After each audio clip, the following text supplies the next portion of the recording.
When drivers entered the battleground that is Racecraft Rallycross all the way back at the start of February, it was with a championship showdown over at Charlotte.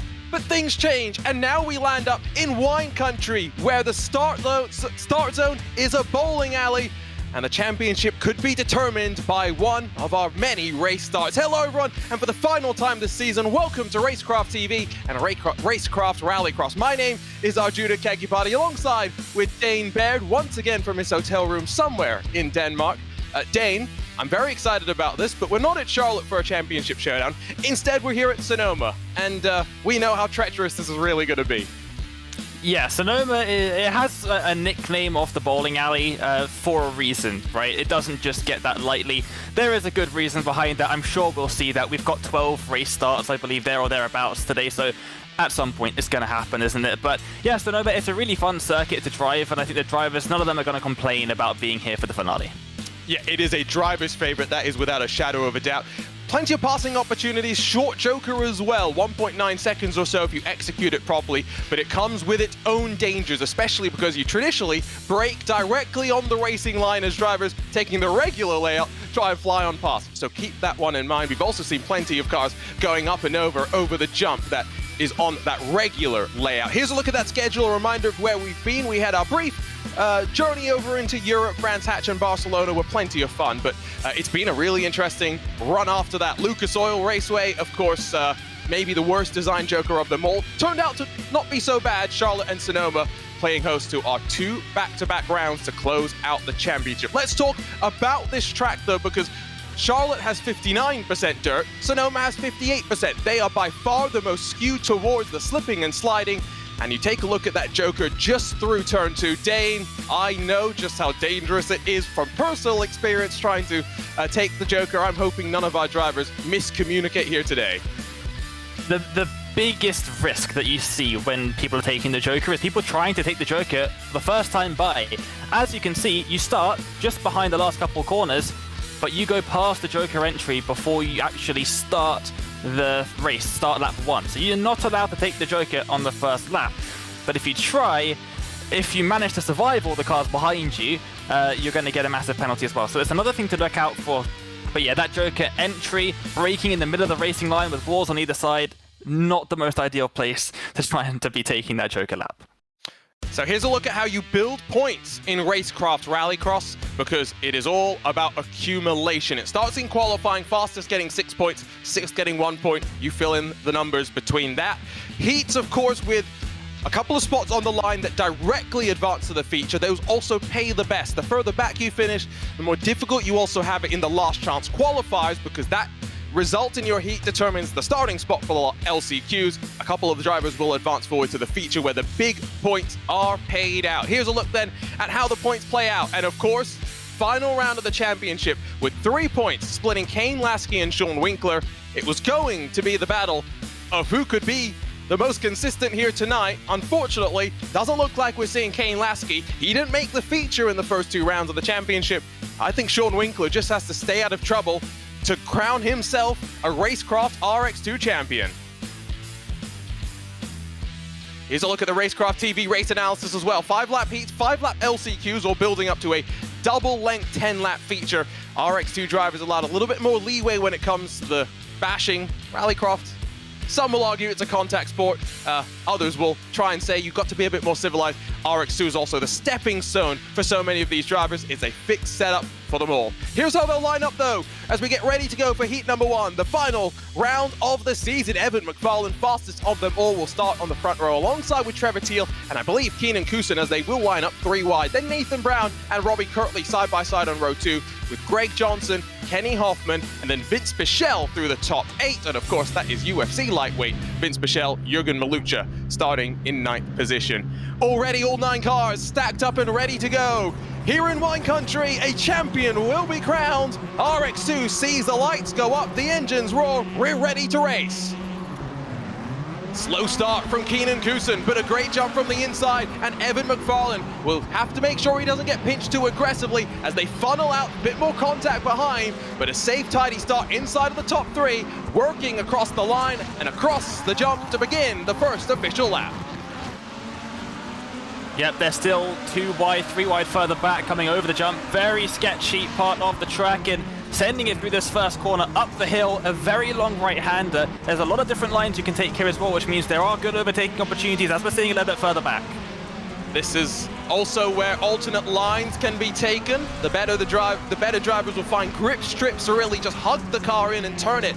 But now we crest ourselves through this right hand, a little jink. You'll see a couple of cars running out wide, but that's not ideal. That is definitely not ideal either. Not sure who that was that almost ran themselves into the wall, but as one car dived off to the Joker, we saw that treachery, just how careful you've got to be. Yep, and it's up to everyone really to try and figure out what's going on. Obviously, you kind of want to take the widest line possible in there as they're side by side. Oh, and Brown spinning off the left-hand side, going to collect up in those blue barriers. So I think it was Brown that hit the wall initially as well. Will try and gather himself up and go, but 3 corners, 2 bits of contact. Here's a look on board with Aerotech, or the artist formerly known as Mr. Aero HD, as he will always live on in my heart. Slides his way through the corners, wearing his Next Level Racing t-shirt as well. And let's give a shout out to Next Level Racing, who of course sponsored this series, giving up some prizes to be raffled off. We'll talk more about that raffle a little bit later on tonight. So Trevor Teal took to the Joker. I think Evan McFarlane responded on the subsequent lap. 1.9 second Joker. Dane, how do you take a shortcut versus an overcut when we think about the Joker strategy? Yep, so obviously you're trying to think about where you're coming out ahead of where you are now, so you've got to look up the road and make sure you're not coming out into any traffic, because the last thing you want to be doing, if you're trying to save some time, is to end up side by side through that first corner. That often leads into a side by side for the second corner as well, because of the switchback nature of them. So you want to avoid doing that at all costs. But also, it's really, is there someone behind you? Yes, do not take the Joker unless you absolutely have to. So with 9 cars starting this heat, let's just remind you how many will advance on forward. Just the 2 drivers working on forward, because we will have 3 heats today. I believe that means in 2 LCQs, we should also see 3 drivers advancing each out of each of them. My word, English is hard. It's almost like I haven't already been talking for 3 hours on that BMW MSIM Cup broadcast earlier today, Dane. But we had a lot of fun at Road America. Me and Lewis were just bantering, I guess is the best way to describe what we were doing. Sounds like your average broadcast with Lewis McGlade, to be fair. I know that Cam, Roger and Lewis were also having a bit of fun on Saturday. That was Formula E stuff. Yeah, it's been a busy weekend in esports overall, as another car jinks off to the Joker, coming onto the white flag. So one more opportunity. You can take it on the run to the line. I think we did see, though, Robbie Kirtley take it. Now just Greg Johnson as well, as Malucha and Brown yet to take it. Keenan Kusin trying to fight for a transfer spot on the back of the fellow Subaru of Trevor Teal, but running out of time and not close enough, you'd think. Yep, not quite close enough. It's also not the easiest place to overtake through this last couple corners here. Really, turn 1 and turn 2, if you can get a good line through that dirt section, is the best place. So working out, though, of the final corner, Evan McFarlane converting pole position in qualifying to the victory in the first heat. He'll start at the very inside of the front row come our 10-lap feature. Trevor Teal holds off Keenan Kusin for the final of the transfer spots, who will also have the likes of Kirtley, Johnson, Hoffman, Pichel, Malucha and Brown all heading to one of the 2 LCQs. Relatively tame start, although I just get the sense, as with all RX2 races and events, it's only gonna get more wild from here. Here's a look at the confirmation of results. It's a swarm of Subarus, but at the end of the day, it's McFarlane 2.2 seconds clear of those behind. What a result it was for him. Take a look at the starting grid for heat number 2, because fast, frenetic rallycross action, they're already getting gridded up. It's Tyler Schell, Sean Winkler, and Furkan Durakoglu who will start on the front row, with Eric Dubois, Sebastian Broberg, Tom Grady, Owen Anderson, and Vegard Olsen. The 8 cars getting stacked up in the bowling alley and already being shot out about equal on the front row as they'll work their way into the braking zone. He'll be bravest of them all. Winkler's not going to give up the ghost easily. He's fighting for the championship, and he'll lead them through the final corner into the line as they spin behind. Best case scenario for Winkler there. Of course, you don't want to be getting caught up in any turn 1 action out here, especially with the championship on the line as well. And Sonoma is one of the easiest places to get involved, so really good launch, especially starting 3 wide and right up in front there, keeping that lead through turn 1.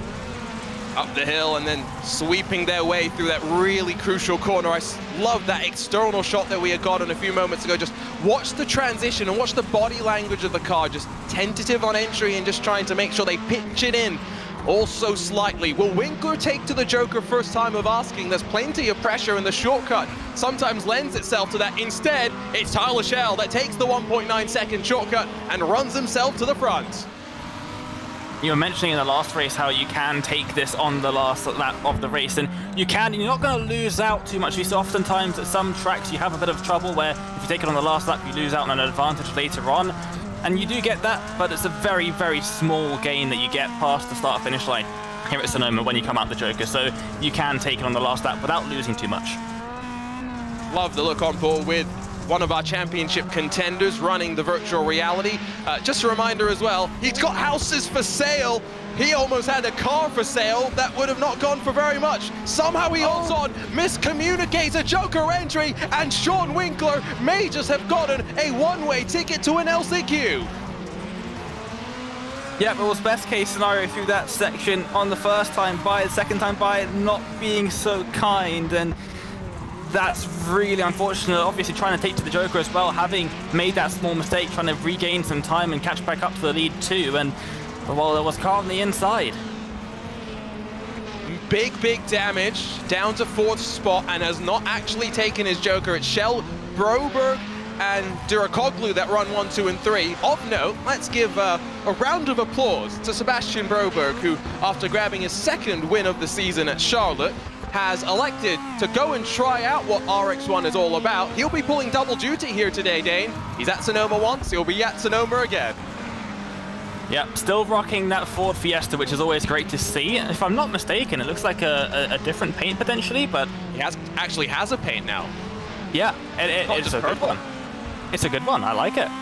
Although it is a good one. Maybe I'm getting myself confused. Maybe he did actually have a paint, it was just purple and black before. On board with Tom Grady, he was mixed up in some of the shenanigans at the start of the race. Unfortunately, the Legion Speed Sport car is running all the way down in 8th position. Just watch, slowly balancing the car through the dirt, pirouetting it as he slides itself back onto the tarmac. Actually yoinked the handbrake as well, which is always an interesting call. Dane, how many times in iRacing IRX competition do you recall actually using a handbrake as we work onto the final lap of the race? I think if you take a lap at every single IRX circuit, I think there's like 3 maybes potentially that you can, like, some drivers will use it, some drivers won't at the pro level. The donk side at Atlanta comes to mind. Yes. I think turn 3 at Hell, or is it turn 4 at Hell? I can never remember exactly which number it is. There's a couple corners, but Sonoma's also an interesting one to turn 1. You can kind of swing the car sideways on the entry if you'd like. Tyler Schell, the iRacing World of Outlaws late model champion, takes the victory in heat number 2 and advances along with Sebastian Broberg.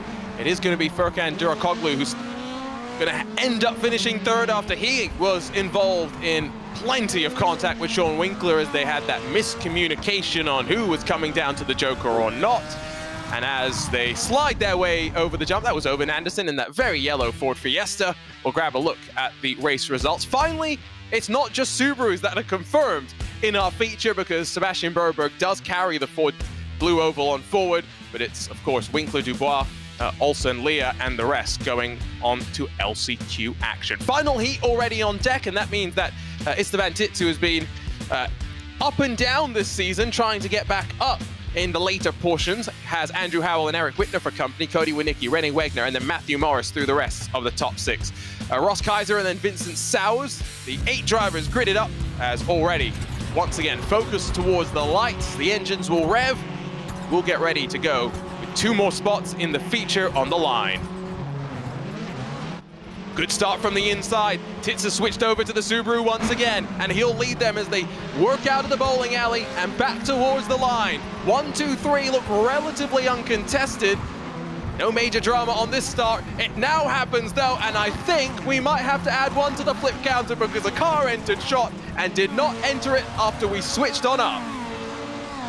Yeah, I think he may have been saved by the fact that there's a jump there. I think he sort of slid down the crest of the jump and was okay. Doesn't look like there's a massive amount of damage to the car, but definitely someone going over in that last corner on the first time of asking. Here's the look with Andrew Howell, who actually does the right thing in trying to set things up for that final corner. Right, actually does not get pirouetted around and get saved on the jump as well by some rather courteous cars who all slide their way on through. Starting to get more physical. LCQ action still yet to come as well. So, end of lap number 1. It is going to be the Subaru of Istvan Tits that will lead them, and by some margin at the line, almost 2.5 seconds. Whitner then Winicki second and third, as there did seem to be a few slowdowns there. Yeah, it's one of the few circuits you can actually get some good slowdowns. That's a good way of doing it. The Fiesta there, right up on the inside, on the other side of the orange cones as well. You get too close, you're going to get a slowdown. Looks like one of the VWs also having a bit of a moment there. That was a big old moment for Vincent Sowers in that 365 machine. On board we jump with Andrew Howell, recovering after his little spill. And again, remember, top 2 advance. I think we've just had a moment for Istvan Tits, who may have... Where has that number 2? He's taken to the Joker, but interestingly, Eric Whitner is now well within Joker range. I wonder if that bright yellow Subaru made a mistake on Joker entry. Has he potentially, the only thing I can think of is, has he clipped the ball on the inside on the way in, and that doesn't look like it's happened because there would be damage in the front of his car, or potentially run a little bit too wide because there is a slowdown on the exit of the Joker as well. If you take that right-hand corner into it and you take a little bit too much speed through there, you will get a slowdown on the exit. Based on the way the timing was playing out, I don't think that's the case, although Eric Whitner has elected not to Joker, and as they cross the line, still 1 second back with 2 laps to go, there is an opportunity for him to still leapfrog his way on forward. He's got Ross Kaiser that currently sits in 3rd, but I would assume that right now it is between these top 2. A little bit deep, though, for the Nitro Circus car sliding up the hill. Yep, you want to try and get onto the grass on the inside ever so slightly. It just has a tiny bit more grip. There's also a bit of tarmac peeking through that you can try and get your wheels onto as well. And then up the hill. Easily the most difficult corner on the circuit, in my opinion. To try and get that exit perfect is so challenging. And now coming up towards the Joker entry on the right-hand side. Are we going to go in there now? Yes, we will. Oh, but a bit deep, and maybe he got way too aggressive on the entry, but it should still see him emerge in the lead. But sometimes the cars taking the regular final corner will be able to get a better run. But I think Whitner yoinked the handbrake and somehow survived. I think Pete could have gone around the outside there if he wasn't so taken aback at what just happened in front of him and trying to avoid the car. He definitely had some overspeed there, and that was a huge error by Whitner, but Teet's sort of a little bit sketchy moment there. Didn't really want to go for any risky stuff, obviously in the transfer position. Well, starting now on the outside of the front row in the feature, it is going to be the Nitro Circus car of Eric Whitner. And still, I think there may have been a mistake for Istvan Tits, but he will work on forward, and that's all he will want is guaranteed spots in the feature. The rest, of course, cycle through to an LCQ. And boy, with the top 6 spots in the feature decided, it's we've had 0 flips so far, I'm pretty sure. I'm sad. Yeah, 0 full flips. We nearly got one there in the form of Andrew Howell, who does actually make it up to 4th position, so a good recovery there. Quick look at the results. 2 more Subarus confirmed on forward. Let's take a look, though, at LCQ1 and how they'll line up, because it's going to be Keenan Kusin, who is fighting to try and get into the top 3 in the championship that starts alongside with Ross Kaiser and Sean Winkler, who has got to try and work forward in his championship quest. Greg Johnson, Matthew Morris, and then Vergard Laya through the top 6 with Vince Pichel, Cody Winicki, and Owen Anderson, your top 9. Remember, 3 spots in the feature on the line. And that is the shot. Look at how it funnels in the lines through the bowling alley. 3 wide on the front row. And as the lights begin to come up, the engines will begin to sing and the drivers get ready to go for LCQ number 1. Great start from that middle. On that front row, it looked like initially, but it's Keenan Kusin that's tentative and allowing Sean Winkler to go on forward. They do play bowling behind, but safely through for your top 3 or so. They work through with, of course, Bogard Olsen Leah having to head back to pit lane, the only victim there. I was trying to figure out who that was, but dang, great start for Sean Winkler. Yeah, once again out in front. We'll see if he can hold on to it fully this time. A lovely line through the first couple of corners. A few drivers going out a little bit wide, but Winkler having none of it, and he wants to extend that advantage ASAP. He's going to try and get a good run, and It's that third spot where I think they're going to see the most fighting. Swinicki making a slight error and being swarmed to the inside. Here's a look as they fly on past. Is that a slowdown or is that... Oh, Ford Fiesta getting all sorts of wrong there and getting sent off into the inside. That was Matthew Morris. Well, this is a traditional LCQ then, isn't it? Because we've had about all of the action we could have asked for. And oh, there we go. We've got a couple of drivers making their way down to the Joker, was it? Winkler and Kusen confirmed at the line. On board with Vince Pichel, running now up in fourth position as he just gotten past that bright yellow Ford Fiesta of Ovin Anderson. So Winkler finds himself well clear of those behind. Kusen, having already jokered though, is in a very difficult position, being tucked up behind Greg Johnson in that next level racing machine. Looking to try and get a nice wide line through this final corner. It is about as tight as it gets with the 90 degrees straight up onto the jump, so you've got to get the car straightened up before you hit the crest, otherwise you're coming out sideways. And then the long run all over the rev limiter in towards this turn one complex, up the hill, on the dirt, get it nice and sideways, but get it pointed back straight for the exit. Remember that track evolution plays its part. There's no resets over the course of the session, and so moving your line around or understanding how you need to slightly change your approach is so important as they fly their way back onto the tarmac. Kusen a little bit too aggressive with his sideways momentum. And now with Kaiser having jokered behind as well, got to wonder how long Johnson was going to hold off, and he goes, coming to 2 laps to go. Yep, and we'll see now where they come out. There we go. Quite far ahead of Houston, as you'd expect. A little bit of a battle a bit further behind here. You got the 13 of Kaiser up the inside of Anderson into turn one. What a move. And that's going to see him hook on that inside. You see a lot of those pro drivers do as well. And now bullying his way on forward. Top 5 have all taken that shortcut. So Vince Pichel, first yet to do so, well out of position to be able to work on forward. Now, Keenan Kusen has just gone and past Greg Johnson, so that is an important spot for him. Slightly better starting position in the feature, but also a little bit more protection from those behind. Pichel takes the Joker, this time coming to the final lap, and emerges in fourth directly behind Greg Johnson. Huge pressure on Johnson now to try and keep that in line. Kusen and Johnson make contact, Pichel up to second. All it takes is one opportunity, and it didn't even take the fists out of Pichel. It was Johnson that got aggressive. Kusen now gonna try and return the favor as they once again, for the final time in this LCQ, work towards the bowling alley. Kusen got aggressive, seeing that top 3 in the championship on the line. Johnson not able to cycle in time. It's Ross Kaiser that will take the final spot in the feature race, but Sean Winkler keeps his championship hopes well and truly alive. Vince Pichel finds the feature as well as Ross Kaiser. LCQ number 1, there's the physicality we all expected. Absolute chaos at the end there. It just all fell apart for Kusen and Johnson. Kusen may be getting a little bit too aggressive. Here's a look at the results. We say goodbye to 2 more of the Fords and 3 more Subarus on forward. Going to be the story of the day, you'd assume, from here, especially heading into RX1. Quick look at the grid for LCQ2. I'm not even going to read it. We're going to just fly on through it because already they're almost getting ready to rumble. You got 10 cars with 3 spots on the line. Plenty of drivers that had some issues in their heats. Let's see if they'll get that opportunity to go now. All 10 cars on the grid. Once again, looking up to the light, potentially for the final time this season for RX2 here on Racecraft TV. They giddy up and go. Equal launch initially on the front row, but now it was a very tentative entry into the braking zone from Dirakoglu because he wanted to be able to hold on. Tom Grady involved in contact for the 2nd time today. The Beetle of Sowers involved in that one as well. And as we see the Subaru lead us up toward the hill, there's chaos left in their wake.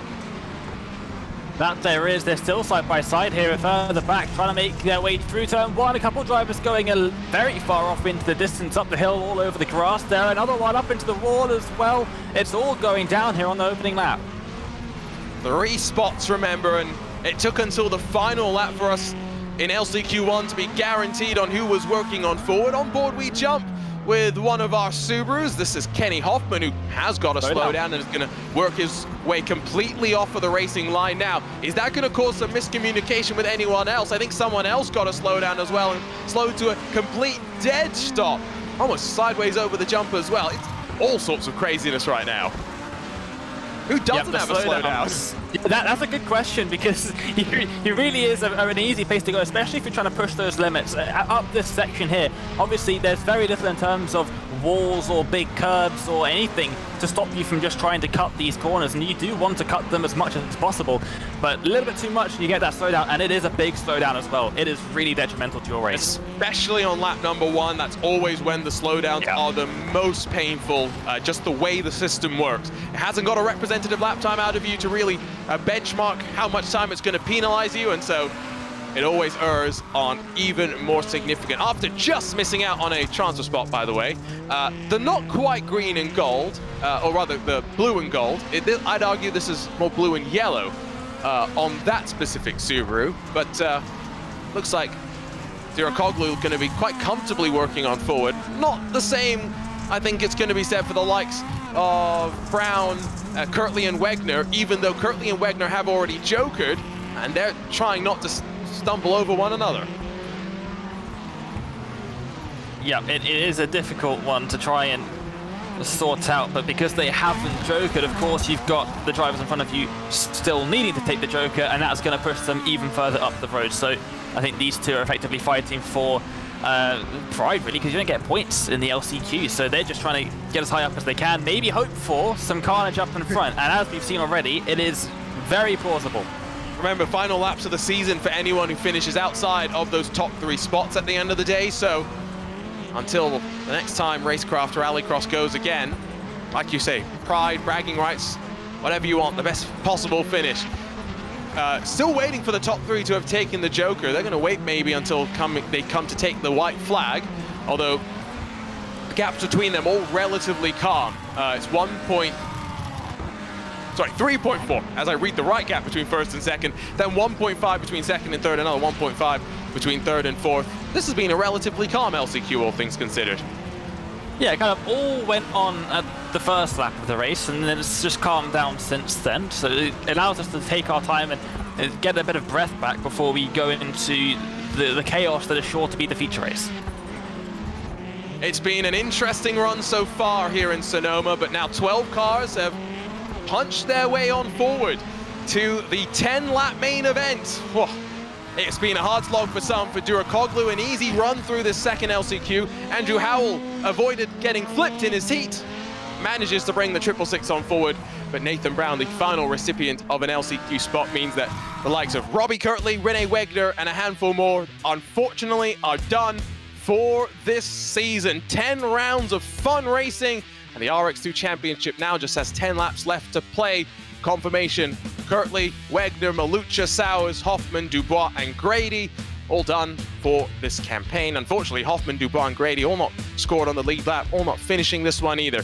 We get a couple of moments now before we go racing. Drivers who have been watching on from the sidelines in RX2 since their heats, you head back onto track and get a sense for how the track has progressed. We're going to very quickly take a look at our next level racing raffle, because it's been a season-long campaign and it's time to finally pay it out. Here we go. And Dane, it's a really interesting prize that Next Level Racing has provided. Look at all those entries. They're going to get added to the spinny wheel, and we're going to spin it and see who wins. That is the most cluttered spinny wheel I think I have ever seen. So it's just going to land on such a small margin. But we'll see how it goes as we spin the wheel. Here we go. I love a spinny wheel. So 177 entries in total. That does not mean unique entries, because you can see on the right there's multiple names, multiple times. Greg Johnson is the winner of our raffle, and so congratulations go to Greg, who wins Next Level Racing GT Elite rig. That's what it is. Always got to make sure you get it correct, eh? Yeah, they do a lot of different products, so you could have gone with a lot of things if you tried to wing it there, and maybe a very disappointed Greg Johnson finding out he didn't get what was told by you he was going to get, but yeah, it's a lovely little prize there for Greg, and I don't think he made it through to the feature this time, so we're not going to see him in a couple of seconds' time, but a little bit of a consolation there at the end as well with that nice little raffle victory. Yes, I have totally never read out the wrong prize. Never done that before. Anyway, warm-up comes to a close with no Kane Lasky. I think for Sean Winkler, this is basically a championship coronation. If he finishes in the feature point, we'll get confirmation as soon as we're wrapped, though, and hopefully before we switch things up on over into RX1. That warm-up's in the books. The driver's getting gridded up and ready to go. 12 of the finest in RX2. It's Evan McFarlane and Tyler Schell and Eric Whitner on your 3-wide front row. It's Trevor Thiel, Sebastian Broberg, and Esteban Titz, 4th, 5th, and 6th. Winkler starts 7th, the first to advance from an LCQ, with Durakoglu, Pichel, Howell, Kaiser, and Brown, all also getting making the most of their second chances to fight on forward. The likes of McFarlane have been watching on since heat number 1 and seeing all the tussles. We've got a sense for what the track has evolved to, and now one final feature race win on the line. Only Kane Lasky and Sebastian Broberg have taken multiple victories this season. Dylan Baldwin, Esteban Titz, and Keenan Kusin are other 3 winners. The engines roar for the final time. Looked like a jump start behind from that yellow Super of Esteban Titz, but McFarlane leads them on that run through the bowling alley and out as they spill in towards the final corner. It's 2nd place for Tyler Schell, 3rd for Eric Whitner, but a send from Sebastian Broberg, who goes up and over and causes almighty chaos. Oh my goodness, is there 5 wide exiting the jump? I don't think anybody truly knows what's going on. I just really interested to see as we get the flip count up on screen. We've been waiting for that for many weeks now. Thank you very much, Ryan Power and production. But they make their way up and it is still chaos. They're still all side by side a bit further back. Broberg has reset to pit lane. He is not leading, so McFarlane corrected on the timing to his rightful spot at the front with Schell, and Durakoglu now up to 3rd. Whitner got, I think, a little bit swarmed after what we saw, and now as we see, I think that's Vince Pichel, excuse me, or Trevor Thiel take towards the Joker. They've got very similar paint schemes.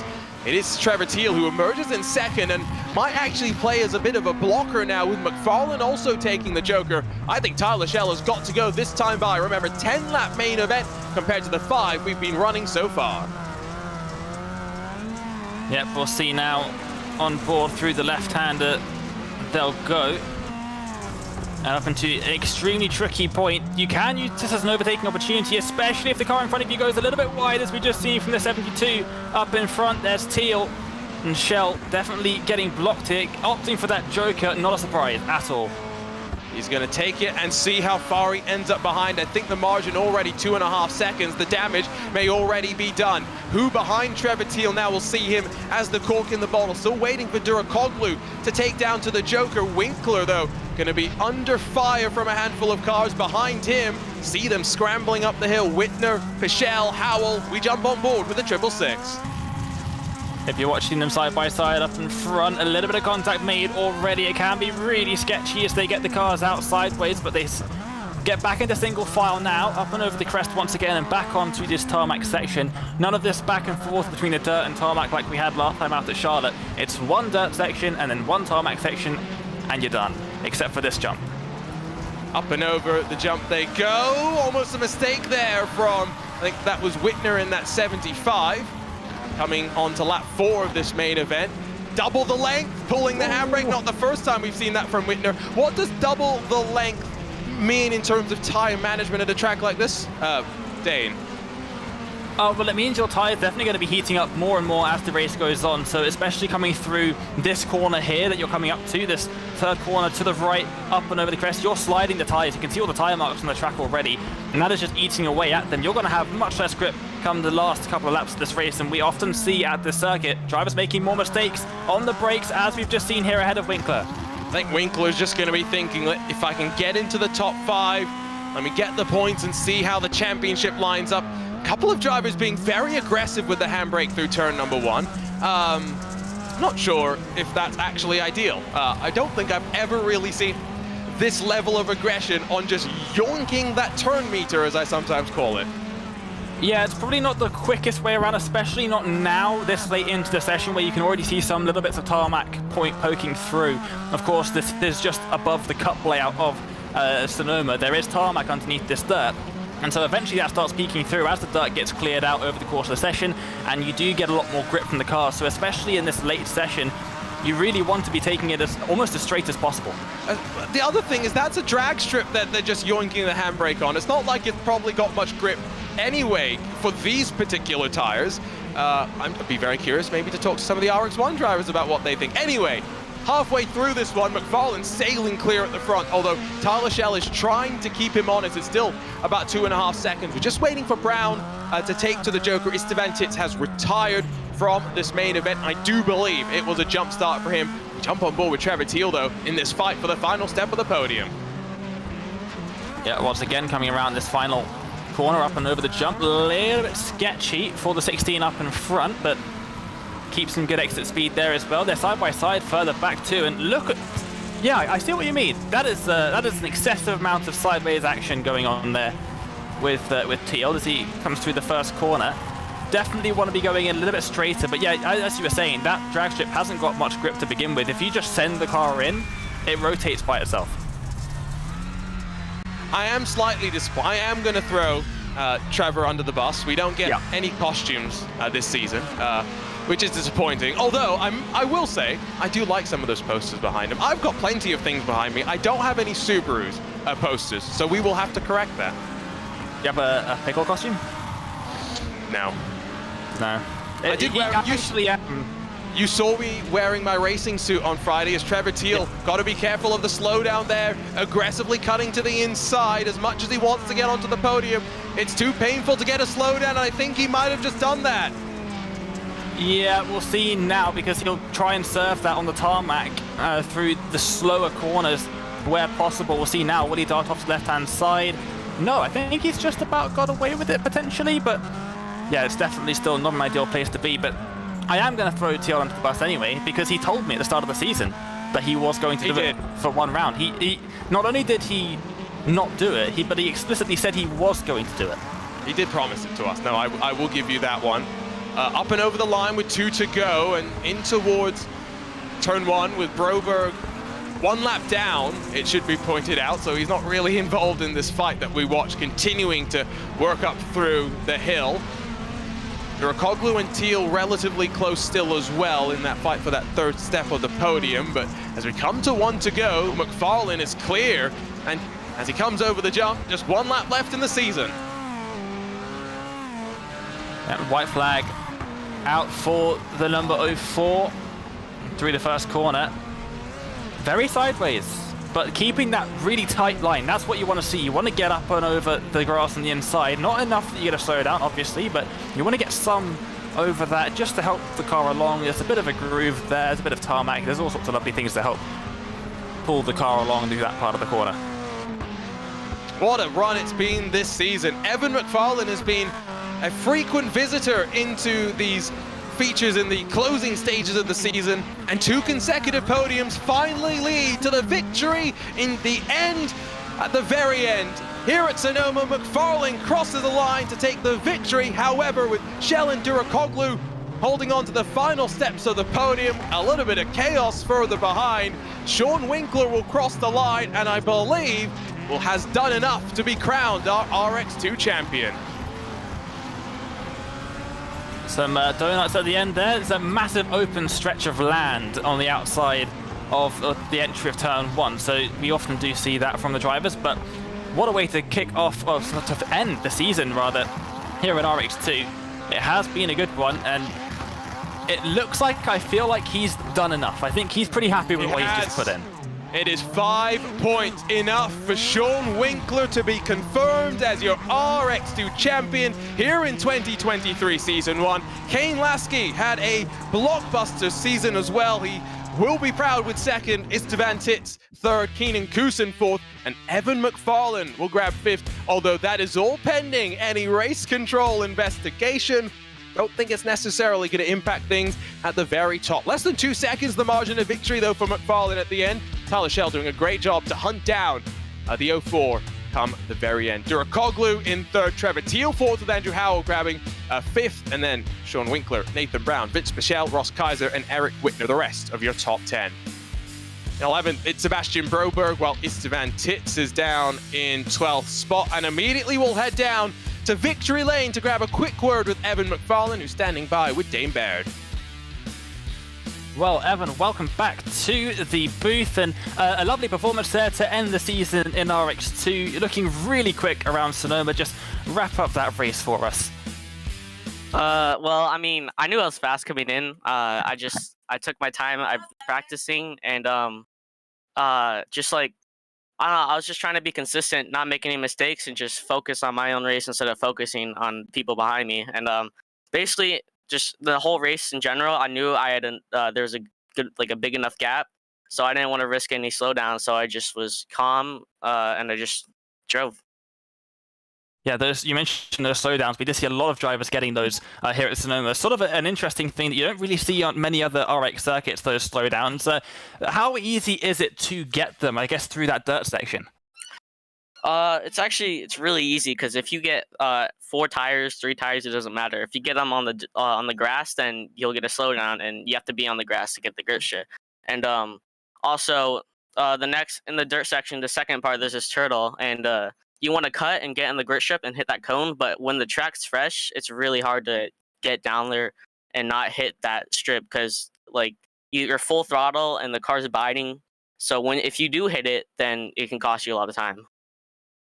Yeah, absolutely. Well, Evan, thank you so much for joining us here, and congratulations on that victory here in the last round of the season. Let us know who you'd like to thank before we let you go. I'd like to thank KES Industries, all my teammates for, supporting me. Robbie Lareal, he taught me a lot here, and just in general. True Speed, VSC Vermont Sports Car, Millen, Marwin Sports, Pit Viper, and yeah, that's it. Well, Evan, thank you so much for joining us. We will hopefully see you back for a following season. Arjuna, who have we got next? We'll have a quick chat with our champion, Sean Winkler, if we can, because Sean, a season of consistency, every single feature, 4 podiums. It doesn't need a victory if you run as solidly as that. Congratulations. Yes, thank you so much. It's great to be here, and I can't believe it. We just collected the points, and it turns out just enough. Just enough. 5 points. How are you feeling right now? I'm feeling fantastic. This ZK Designs Racecraft Academy Subaru STI was a solid car all season. Great to drive, great to race with all these guys, great competition, and hey, it worked out in my favor. I'm very thankful. It got a little spicy there in the heat, but we pulled it together in the LCQ to make it through to the feature. So I've got to ask the question. You've been top 5 in every season of Racecraft Rallycross. RX1 next? I guess they're probably going to move me up. I mean, you can't get much higher than first, even though I did it without winning a single race. So, hey, look, there's still wins to be had out there. I don't know. I think we're going to have to test you. I'm disappointed we're not doing that today. Congratulations, Sean. It's been a great season. Can't wait to see you next season. Thank you so much, guys. Appreciate it. Woo. Sean Winkler proving a champion can be crowned on consistency. One final interview. Let's quickly have a chat with Tyler Shell, standing by with Dame Baird. Well, Tyler, welcome to the booth, and a lovely second place finish on the podium once again to wrap up the season. Talk us through that one.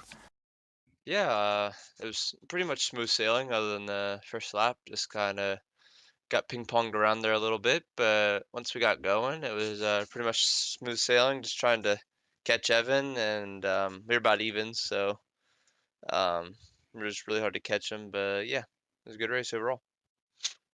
And Sonoma obviously proving a little bit tricky for a lot of drivers, but a circuit that I personally absolutely love. So yeah, it always is good fun to make our way here, especially at the end of the season.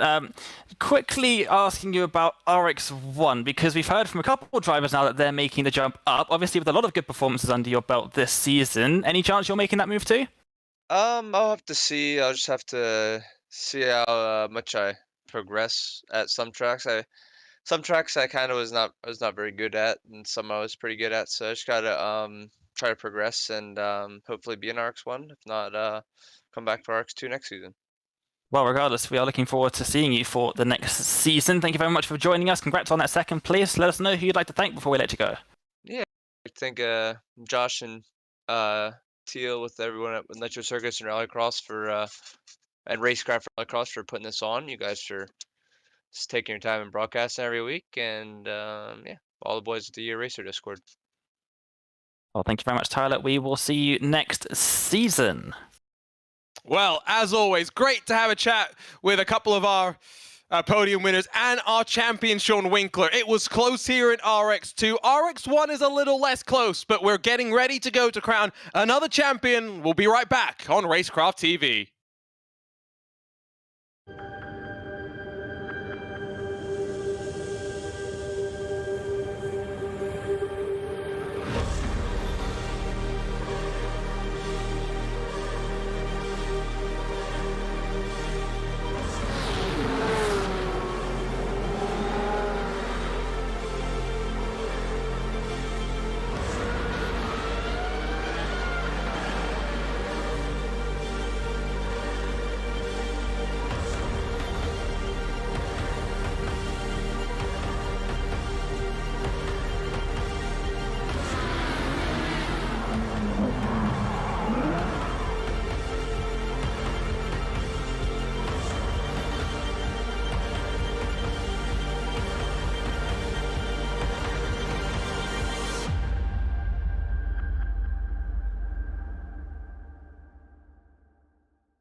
Racing isn't easy, but experiencing it is.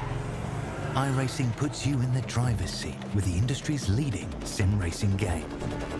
Drive on laser scan replicas of the greatest racing circuits from around the world. Go head-to-head against other drivers chosen by skill-based matchmaking to ensure competitive racing at every level.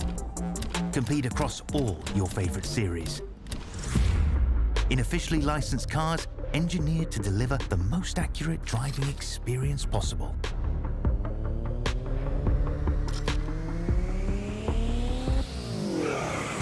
Join a race or host your own with players from across the globe. Race against the computer or in a league with friends. Feel the thrill behind the wheel. Visit iRacing.com.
Well, one champion has been crowned. It's time to find out if another can defend his throne. It's been another record-breaking year for Jacob Raffoss. 7 victories in the 9 previous races, but Josh Fox has kept him honest, and it comes down to this to see if Raffoss can hold on and survive through the opening salvo and get through to the feature to confirm himself your RX1 champion. Hello everyone, welcome back to Racecraft TV, where my name is Arjuna Kankipati alongside with Dane Baird once again. Dane, it's been a remarkable season again out of Jacob Raffoss. Josh Fox has grabbed 2 victories this season, but Jacob has just been unrelenting once again.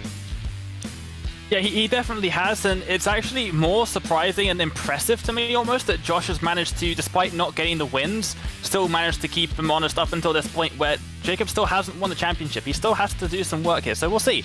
It's going to be an interesting round here at Sonoma. Obviously, we saw in RX2 things can get messy, and we'll see what happens here in the last round of the championship. Let's talk a little bit again about the race analysis, how this is all going to play out, because It's very similar in terms of structure to what we just saw. We're going to have 5-lap heats, 5-lap LCQs, a 10-lap feature, but RX1 is open setup. Drivers expected to make the most from their cars. They also get a slightly reduced incident limit, which is always interesting to see, and where RX2 had 3 heats with 2 drivers advancing out of each of those. Flip those numbers. 2 heats, 3 drivers advance out of each of them for RX1, slightly smaller in terms of numbers. We're into qualifying right now, and there's some interesting names that we can take a look at. The likes of Alexander Obedi that returns after an on and off campaign. We've of course got Sebastian Broberg, who was 4th in practice, by the way. Pretty quick even up here with the RX1 fellows. And then, I'm not sure if you saw his name, Dane, the return of Sindre Silva.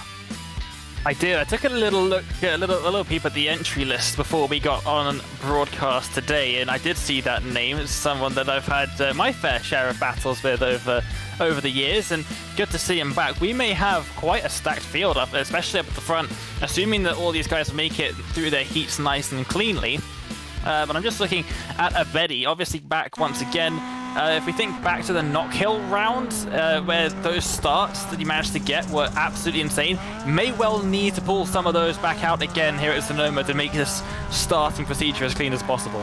So look at the times. Once again, Jarno Leskinen quick when it comes time to qualify. We look at Sindre Silva, you'll notice he's got that display case off to the side. Got plenty of space for some extra trophies. I'm just saying. Margin between Leskinen and Edmondson is almost 6 full tenths of a second around a track where lap times, at least for Leskinen, are under 40 seconds. Can anyone close? We're still waiting for Fox, Rafos, and maybe Parisi to punch in times.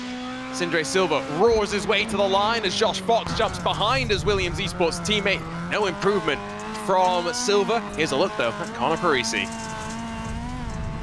Launching himself over those curbs and through the cone as well. Now up and over the crest for the right hand, a little bit wide there, gets on the brakes on the grass, and that is going to be not the quickest way around the track there. He's going to set up the next lap, and interestingly you'll note that he takes the Joker to do so because that is tarmac. He can build up a little bit more speed, but sets up all the way on the left for another lap. Here's Russell Peterson, who gives us the view over the shoulder. Let's ride through this section and just watch the hands. Full lock initially, just trying to get the car rotated, and then balancing with the pedals, just brake and throttle in tandem, trying to slip and slide his way on through. Onto the tarmac nice and tidily, was braking on the grass there. I think that's why he had to really get the opposite lock working, and he's gonna work his way through this final corner where you want to keep tight to the inside, because if you go too wide over the jump, you will find yourself falling off of the edge. I'm not talking from experience there, that's for sure. Is Jacob Rafos waiting to make things interesting for us, or has he decided that it'll last for first challenges on course for today? No, he just waited to try and make things interesting in the very end. I'm not 100% sure on this, but I feel like he just likes to see what times are up there and then go for his lap and be like, well, I know what I need to beat you now. I don't know, maybe that's the mentality, or maybe he just goes into it knowing he's going to beat it anyway. Remember, I think Jacob also is racing from temporary rigs right now. We definitely saw that last week, yeah. So there is the potential that maybe he's still in limbo with that. I think he said that he's waiting for his next level racing gear to arrive, up and over the jump, or it has arrived, he's got to build it, one of the two. Let's see what it's going to be. First time of asking. It's not even a 39. He will be third. He's got about 4 tenths still left to find. Really impressive from the Williams guys that they're so close together up at the front and so much further ahead of everybody else as well. You take Rafos out of the equation before he's hit his lap. That was a good 5 tenths per second there. I don't think Rafos is even getting a second chance here, so he'll start alongside Leskinen in heat number 1 because of our split snaking starts, but already a little bit of an interesting start to proceedings. Remember, Rafos effectively just needs to get through to the feature, especially knowing that the points in qualifying, there's not much difference between Fox and Rafos. Ready to rumble. 2 heats, 3 spots on the line for the feature in each of them. Leskinen, Rafos, Pakala. That's your front row with Palaneva and Abedi behind them on row 2. It is a swarm of Subarus once again with Santeri Heiskanen, Kim-Andre Bjorklund, René Sotens, and then the sole forward of Sebastian Broberg in 9th position along with Connor Parisi all the way back in 10th spot. Once again, we look to the bowling alley. Let's not forget that Rafos has failed to make the feature once this season, after a squabble in the LCQs. And every other time he's been racing, he has ended up in victory lane. It's been a dominant campaign. Not as dominant, I guess, in some ways as last year, because he had sewn up the championship before we even got into the final round of the championship. But 10 cars locked and loaded, with their eyes up towards the lights. Engines rev, we're ready to go in wine country. Good jump there from Rafos, but Leskinen has that inside.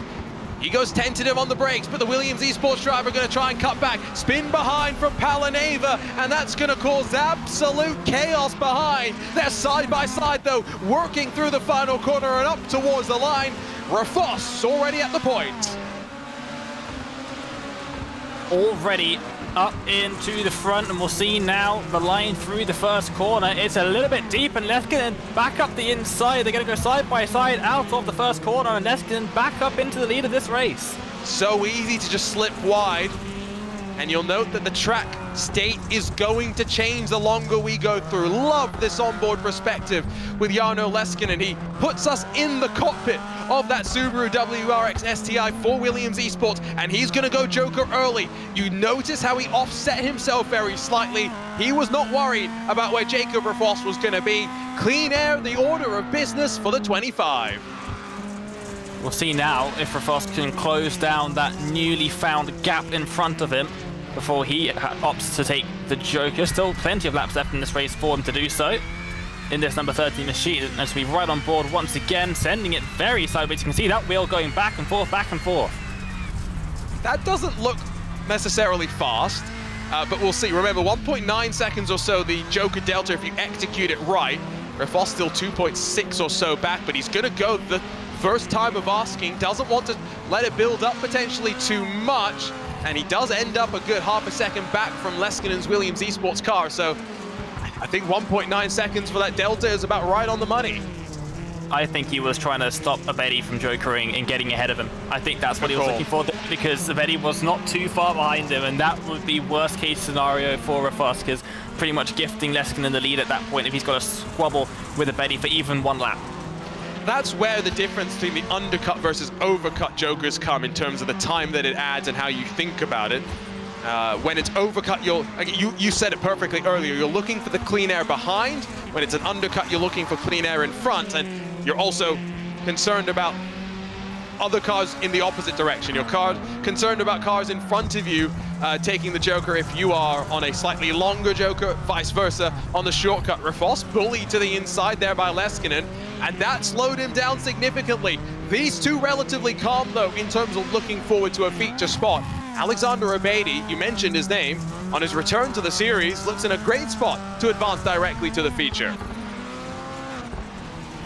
Yep, in that first spot at the moment. Car behind still needs to take the Joker, as does Abedi, so no worries there. Is it going to be this time by? No, it's not. We look at Heiskanen to the Joker, and probably will come out just ahead of the car in number 99.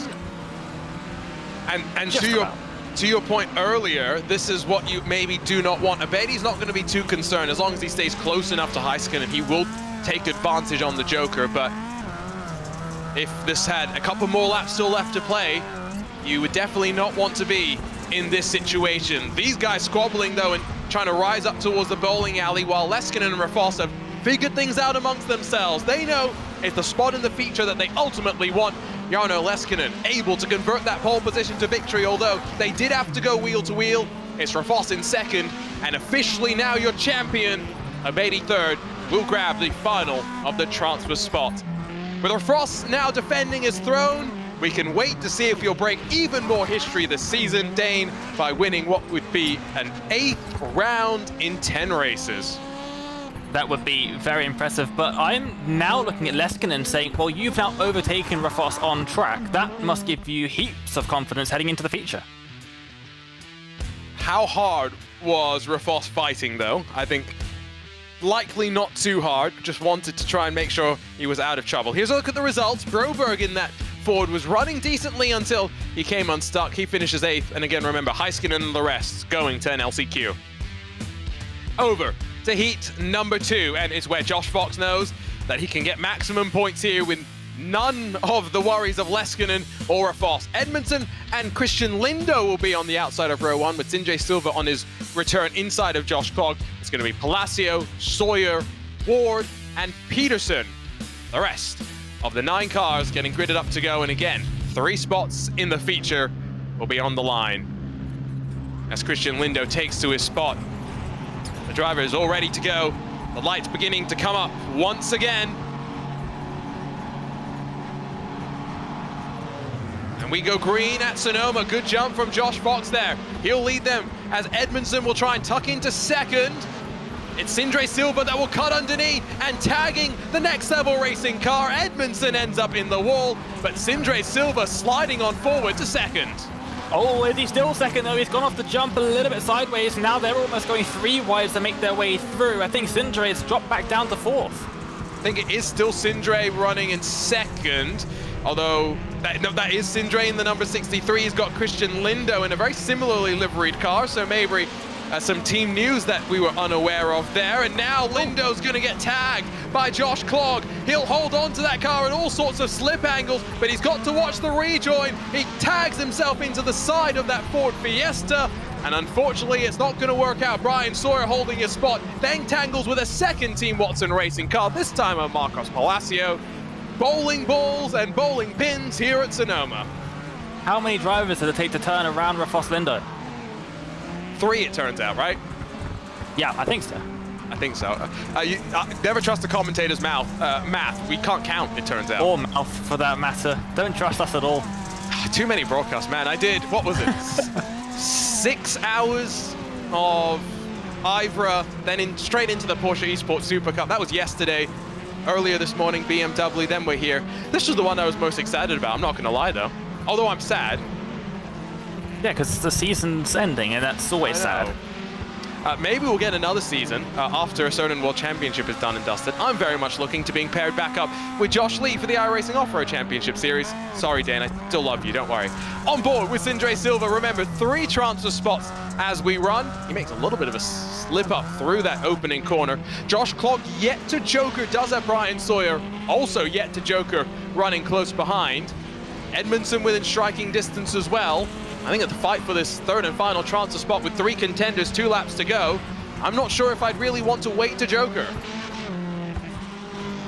Yeah, probably not. I would probably definitely want to get ahead of everybody else, and sort of, even if I'm at the front, I definitely want to get ahead, and I think that's exactly what Sawyer's just done. So he has taken to that 1.9 second shortcut. It will update as they cross the line.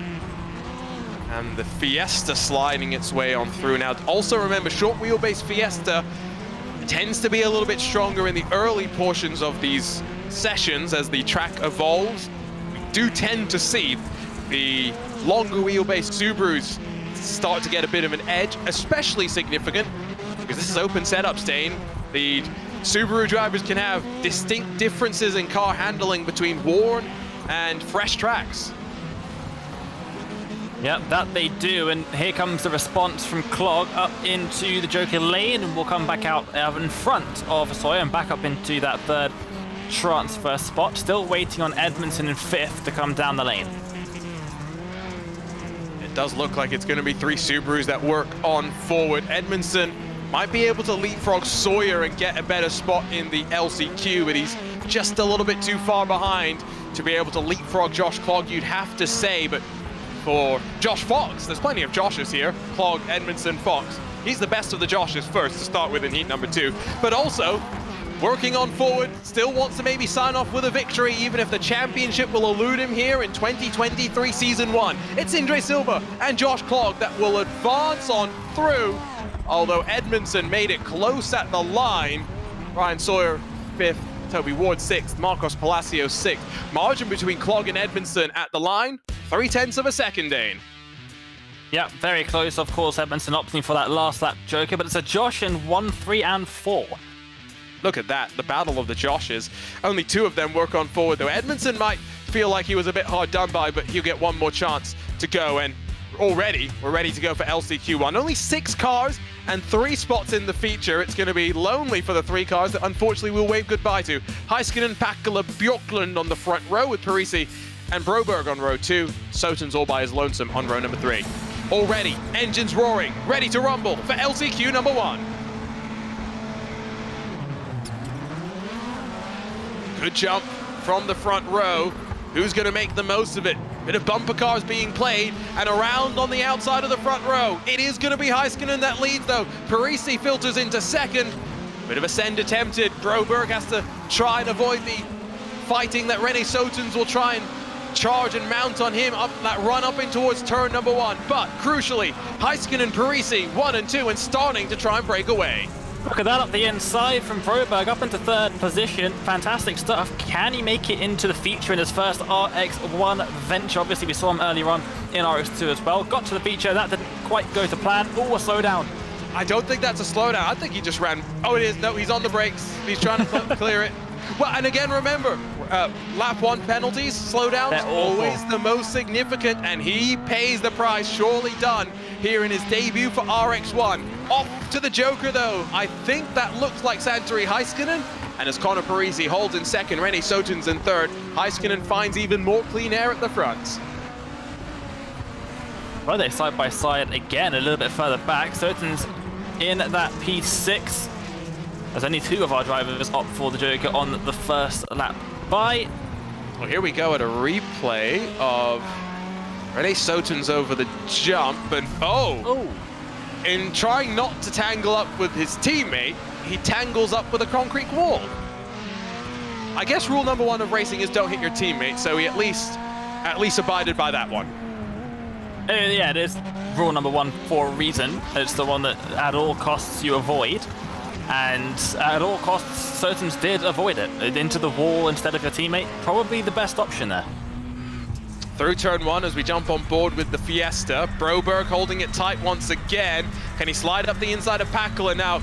With Broberg already taking to the Joker, he's got to build a 2-second buffer over the number 92. And with 2 laps to go at the end of this one, he slides a bit wide as they work back into that final sector, but an important pass to make on the dirt. Still waiting for Parisi to Joker as well, but he should be clear and comfortable in the second of their transfer spots. Pakala immediately responds, though, and darts off to the right. Yeah, definitely expected. Now Broberg has all that work to do once again. And now he may even have even more work to do because, yeah, that's Bjorklund that slides on through. Might have been another car to just yoink the handbrake out through turn number 1. Broberg immediately jinks it down the inside and cuts his way on forward. Margin now between 3rd and 4th, between the driver that moves forward and the driver that misses out. 1.5 seconds with 1 lap to go. Parisi is going to take the Joker, coming to the white flag, and he's going to leapfrog Heiskanen to take what will be the best starting spot of those that advance on forward. 1 more lap to go in LCQ1. Yeah, now just has to keep it clean, no slowdowns, and you'll be good. Almost the commentator's curse. Lewis McGlade is going to be in my DMs after I say that, but looks like Parisi is just about hanging on to things here and looking to take quite a comfortable margin at the end. That was a lot of sideways. Lewis did admit, by the way, earlier today on the BMW M-Sim Cup that the commentator's curse is real. Now, I think he was trying to joke when he said that, but he said it, and we have proof. Someone clip that. Somewhat we will have to go back and find the tapes. Parisi, though, what a race for LCQ1 to be able to just calmly pick his way through and get up to the front. He advances on with Heiskanen and Pakala. Unfortunately, the RX1 debut for Sebastian Broberg season come just short of a feature appearance. Kim-Andre Bjorklund and René Sotens are also done for the season. A look at your results very quickly. Parisi 2 seconds clear at the end as well. It was a really impressive drive in that 11. A quick now look at your grid for LCQ number 2, because this time 7 cars are getting locked and loaded. Edmondson, Sawyer, and Ward on the front row with 2 Ford Fiestas there. Palacio, Peterson, row 2, Lindo, and Palaneva, the rest of the 7 cars. It's been relatively tame for RX1 Dane, which hopefully means I've just set off the commentator's curse. Engines spooling up once more. The wheels already spinning. Let's see who comes out on top for this LCQ2.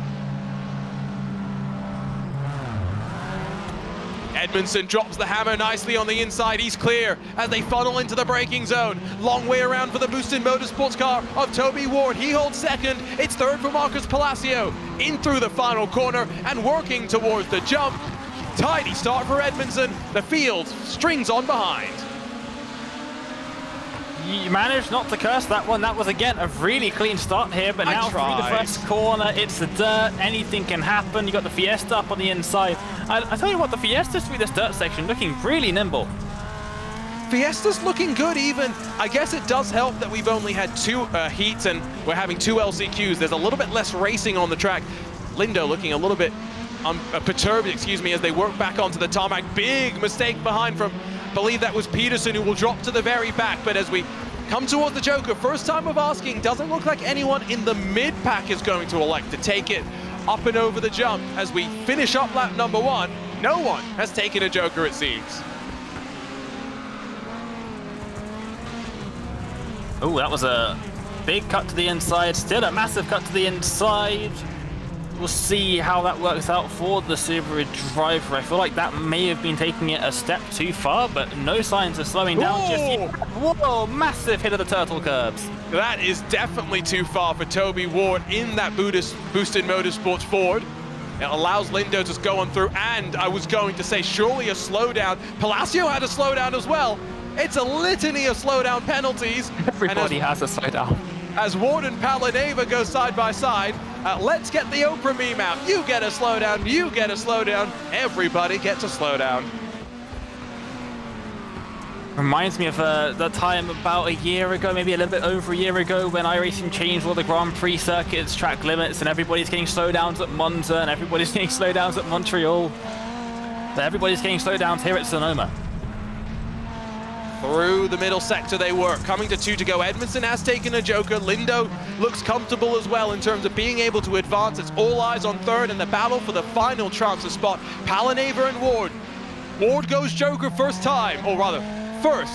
Palaneva's going to get a couple of laps to try and close that gap, and we'll see if he has to deal with anyone else taking the shortcut.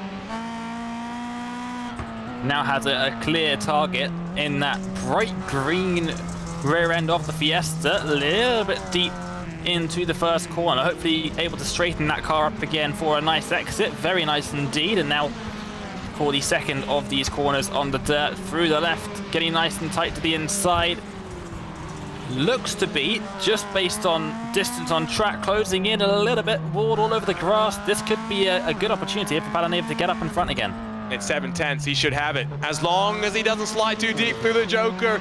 It looked like for a moment he had gone maybe a fraction too deep, able to gather it up, and does hold on to that third and final transfer spot as we work onto the final lap of the race. Lindo has elected not to Joker, I think partially because he was thinking that he was going to try and jump Edmondson, but just ran out of time. Maybe the damage on the front of his car not helping out as well. Edmondson, though, at the front of the field, is going to take his next level racing number 58, and after what was a good run last time out, able to get up to the podium, Edmondson trying to go even better to get to victory lane. He'll have the chance in the final race of the season. It's Christian Lindo and Yoni Palaneva, the other 2 that advance on forward. The season comes to an end for Toby Ward, for Marcus Palacio, for Russell Peterson and Brian Sawyer.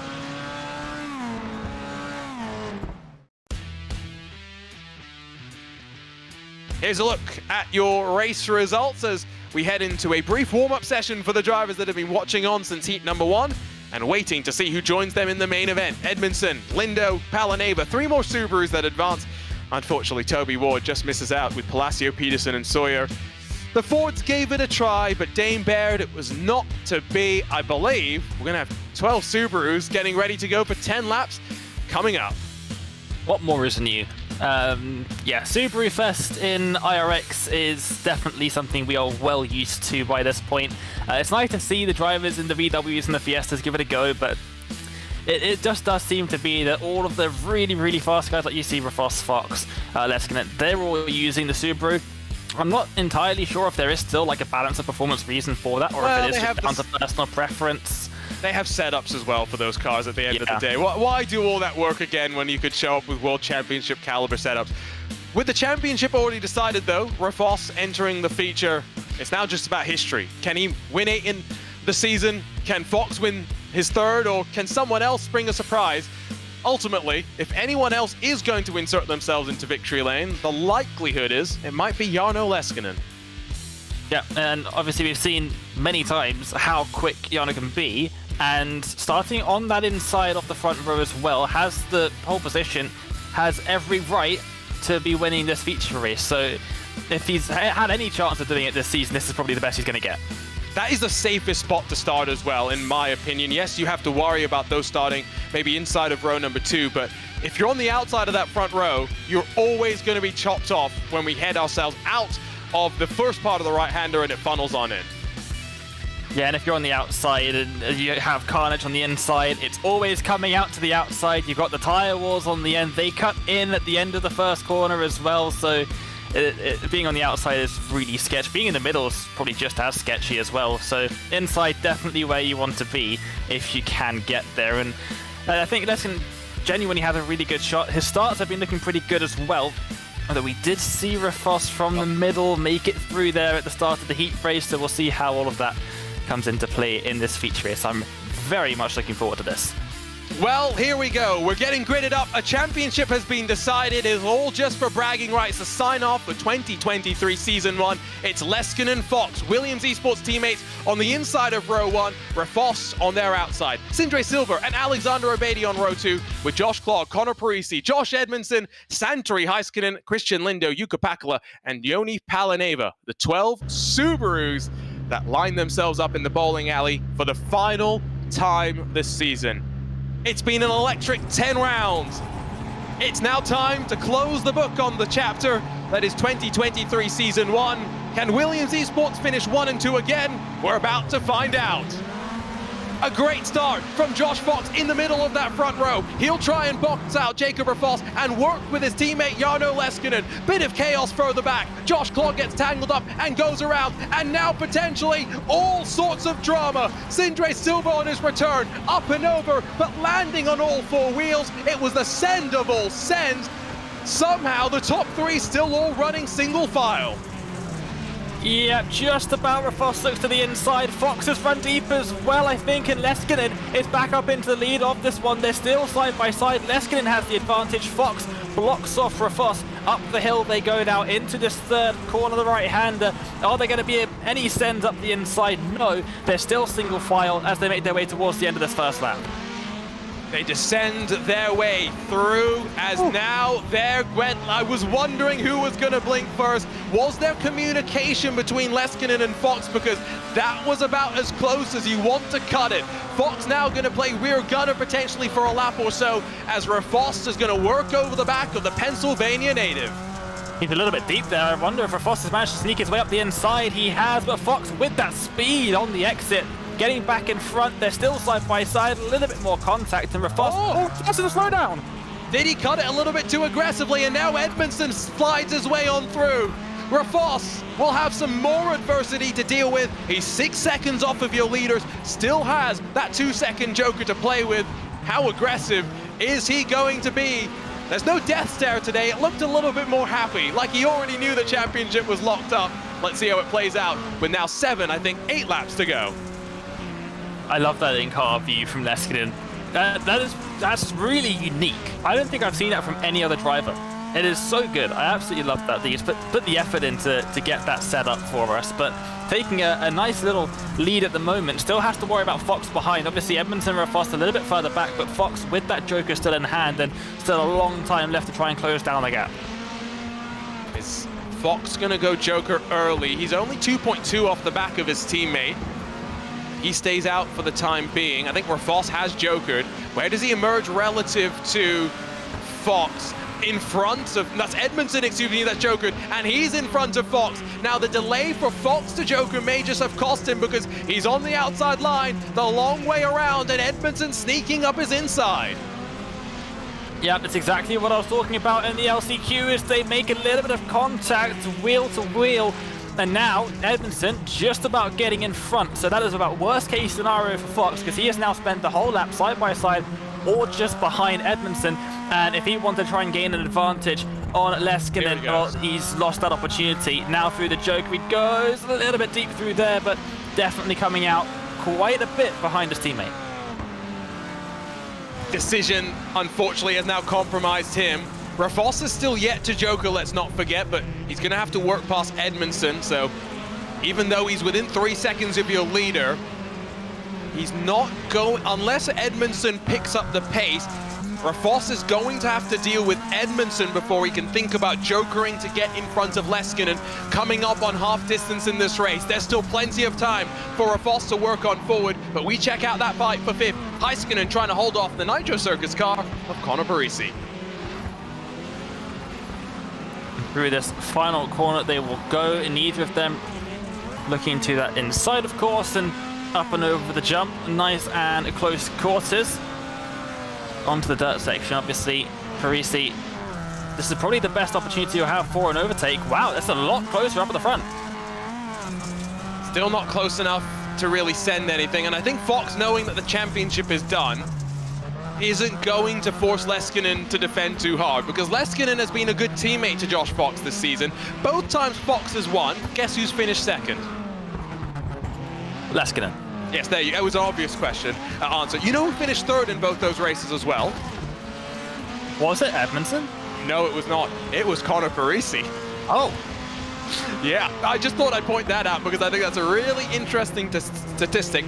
A driver named Josh finished 4th in both of those races as well. It was Edmondson once and Clog the other time. I'm full of random stats for you right now. Our junior's got out the spreadsheet, ladies and gentlemen. I have. Yes, no. We love ourselves a good spreadsheet here behind the commentary desk. It makes it seem like we're intelligent when we're really not. If only I had access to a spreadsheet right now. I'm an AI. I am ChatGPT. That's what I could. Have you ever used ChatGPT to write anything before? I don't think so. Don't. I tried to get it to write some jokes for a broadcast. Oh no.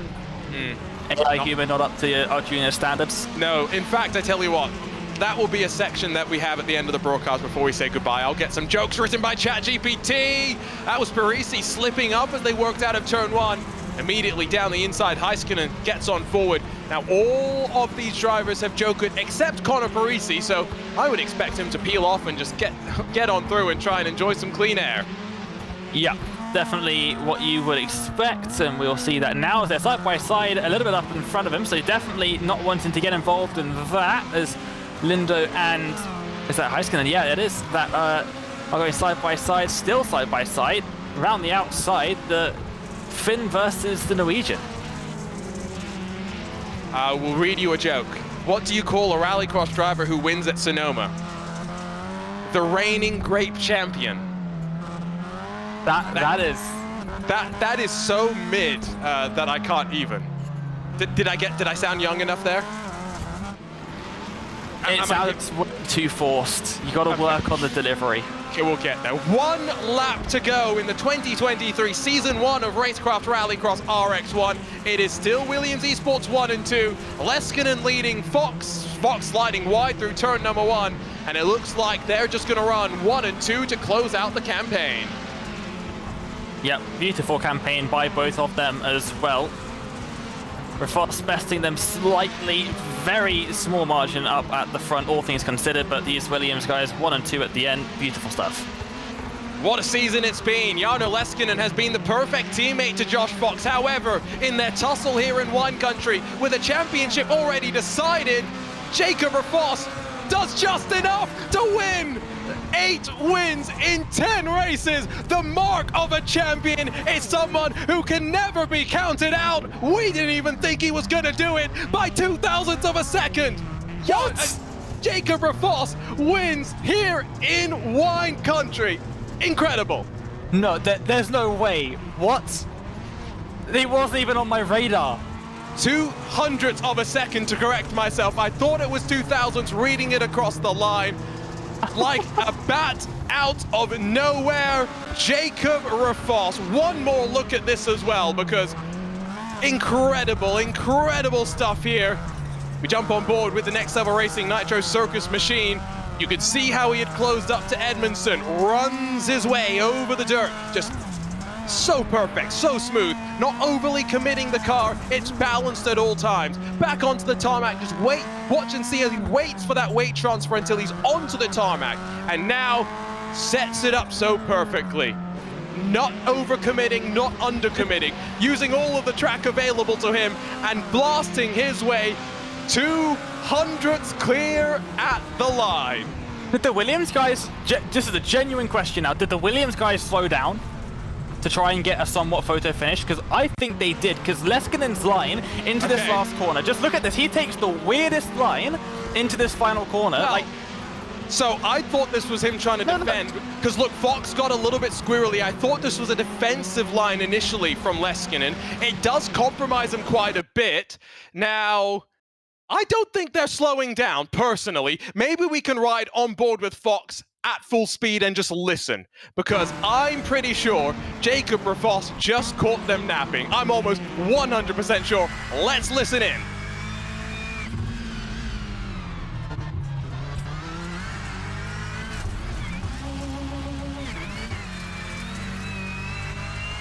That's throttle.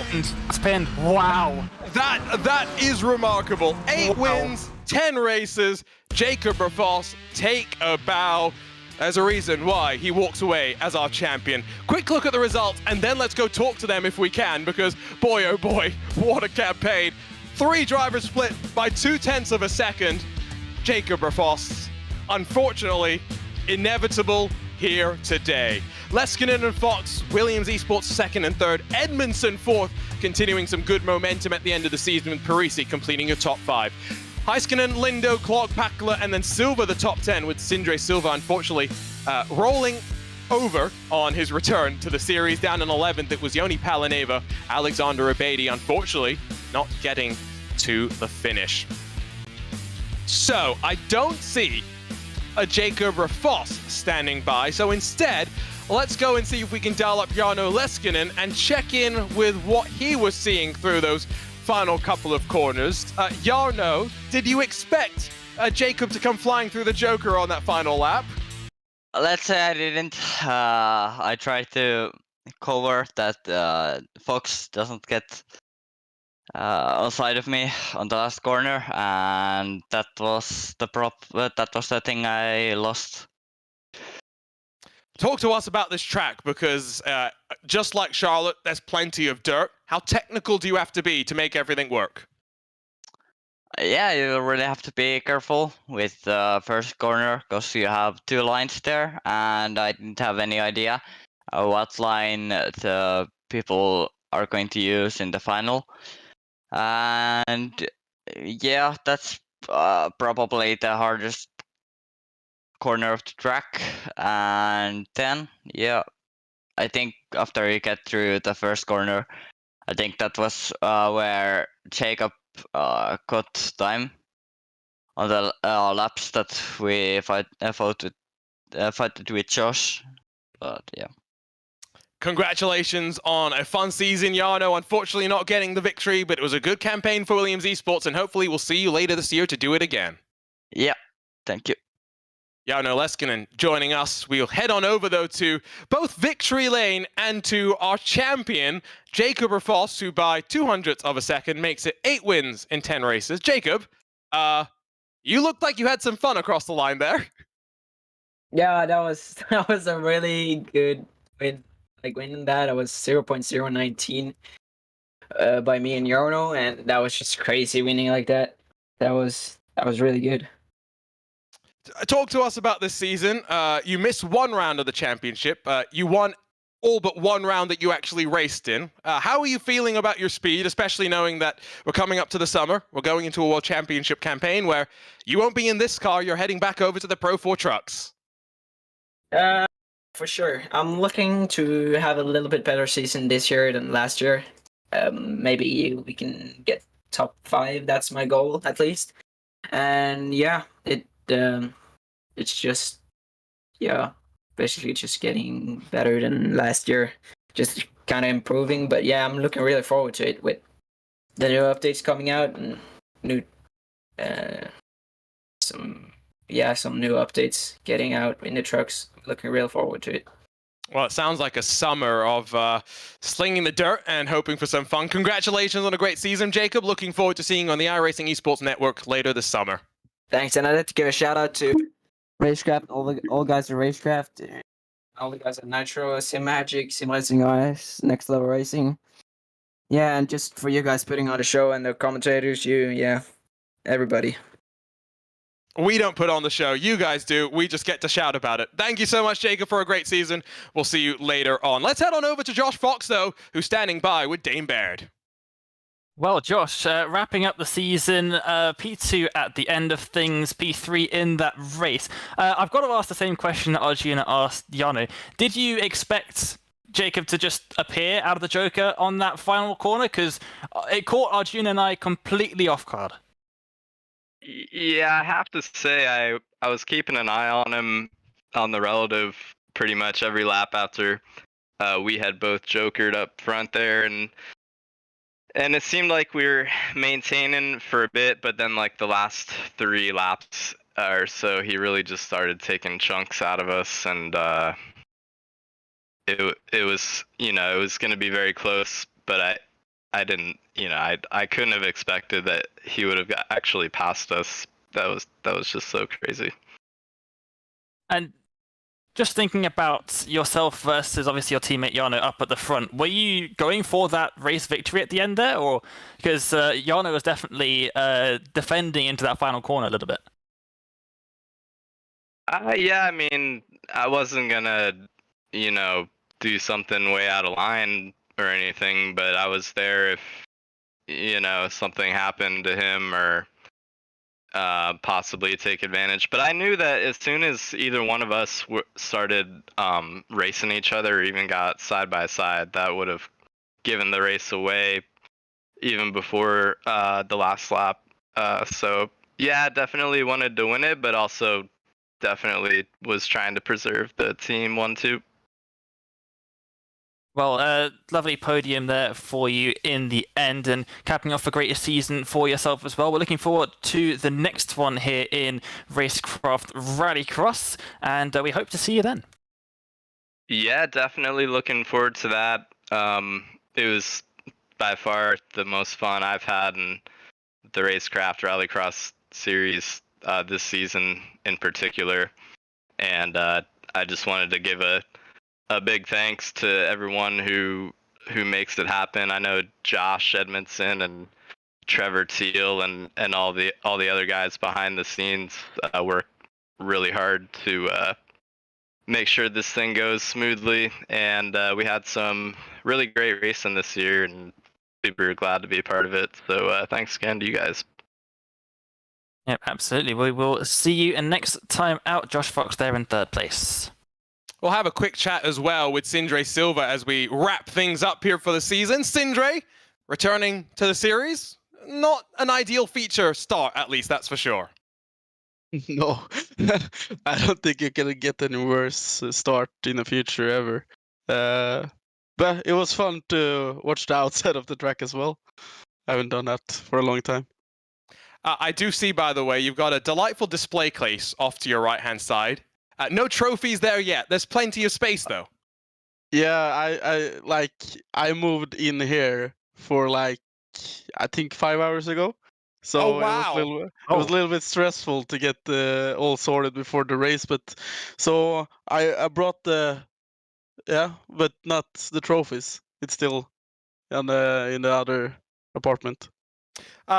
Quick last question for you before we wrap things up. What are we going to be seeing? What are we going to be seeing you racing for the rest of the year? Where can we see your Rotoron Ford, I believe, in particular? Yeah, we're gonna try to compete in the Norwegian Championship, both in Rallycross and road. We're trying to qualify for the Pro 4 championship, the World Championship there.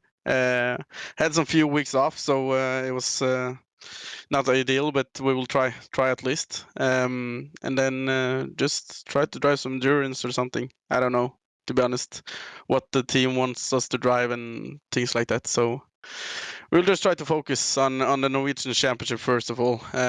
We tried to find the standard by driving this event today, so we will see what we can bring home. I'm just saying, no Ford today. You got to change that for the championship. We have an agreement with them, so but of course we will try to compete with the Ford for the most of the races that we can race the Ford. Thank you for joining us, Sindre, on the broadcast. Great to see you back in the car, and hopefully we'll see you plenty more this summer. Yeah, thanks, guys. So, a great chat with a champion, a couple of podium sitters, and then Sindre Silva as well. Always good to get the thoughts from the drivers. Dane, unfortunately, 10 eventful weekends. I think the best way to describe them is eventful. We're done, at least for now. Yeah, it's quite sad. I always feel sad at the end of these seasons. We've been doing this for a while now, actually. And yeah, always looking forward to the next one. As always, fantastic drivers in the championship. We've had loads of fun talking about them, mostly crashing, but doing some actually good racing sometimes as well. But yeah, I did want to ask you though, because you gave me one of your ChatGPT jokes. Oh, that was part of my outro. We're getting there. All right. Yes, I'll wait. I've got a half decent one ready to go for the outro. Dane, before we wrap things up, Pro 4 Trucks, of course, going to take the focus this summer. Very much looking forward to that.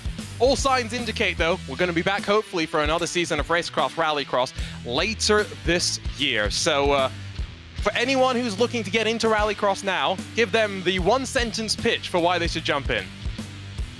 It is probably the most fun car track combination for all of the tracks that we have of anything else on the service. It is so different to everything else on the service that you jump in and it's just a change of scenery. It's so much fun. And the drivers, everyone in the community is fantastic as well. So there's always someone to give you a hand.